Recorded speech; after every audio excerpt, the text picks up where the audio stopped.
Hey everybody, it's Marguerite from the DIY Duo. I'm coming at you with a baking tip.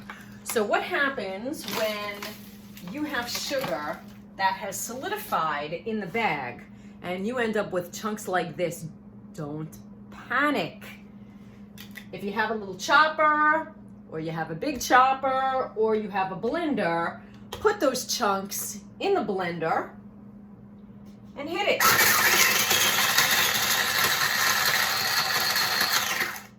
It takes it back to raw form. Now let's say you have bigger chunks that don't fit into your smaller little chopper, if you have a little chopper. Well, then it's time to take out the big guns over here and do the exact same thing. It's a little noisy, it may hurt your ears, but it works. Don't throw out your sugar. This is a very easy way to get a brick of sugar back into form where you can actually pour it into your measuring cups and use it for your recipes.